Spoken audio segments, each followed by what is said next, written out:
তুমি তো আমাকে সেদিনই দাফন করে দিয়েছ। আমাকে ছেড়ে দাও, এই কথাটি যেদিন নির্দ্বিধায় বলে ফেলেছ, তোমার সেদিন একটুও কি বুক কাঁপেনি? যেদিন তুমি আমাকে ভালোবাসতে অস্বীকার করেছ, আমার মনের মায়া আবেগ ভালোবাসাকেও তুচ্ছ করে দেখেছ। শুনেন স্বামীজান, আমার ভালোবাসাকে আপনি যতই ন্যাকামো মনে করেন, ওই যে উপরে একজন আছেন, উনি তো সবই জানেন। জন্ম মৃত্যু বিয়ে সবই তো আল্লাহর হাতে। আল্লাহ আপনাকে আমার করে পাঠিয়েছে আপনার বাম পাজরের হাড় দিয়ে।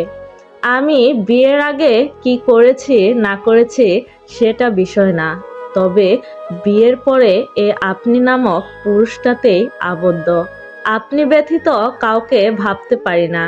জানেন, সারাদিন আমার মনটা বেকুল হয়ে থাকে, কখন আপনার সাথে একটু কথা বলতে পারবো, কখন আপনি আমাকে কল করবেন। কিন্তু সব আশায় হয়তো সবার পূরণ হয় না। তাই তো আপনি প্রতিবারই আমার ভাবনাতে এক বালতি পানি ঢেলে দেন। দিন শেষে যখন আমি আপনাকে কল করি, তখনও আপনি ভালো করে দুটো কথা বলার প্রয়োজন মনে করেন না।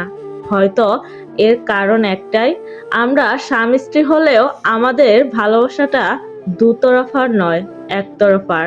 হয়তো তার জন্যই এত কষ্ট হয়। আজ একটা কথা বলতে ইচ্ছে করতেছে।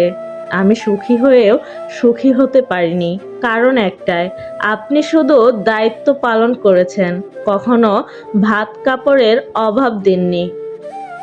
আপনার কাছ থেকে সব জিনিস প্রয়োজনের চেয়ে বেশি পেয়েছি। শুধুমাত্র একটি জিনিস আমাকে দিতে গিয়ে আপনি কিপটমো করেছেন, সেটা হলো ভালোবাসা। কেন এমনটা করলেন? যদি সেটাও দিয়ে দিতেন, তাহলে আজ আমি লাখি পৃথিবীর সবচেয়ে সুখী মানুষ থাকতাম। আমি আমার পাষাণ্ড পুরুষটার একমাত্র সুখী বউ হতাম।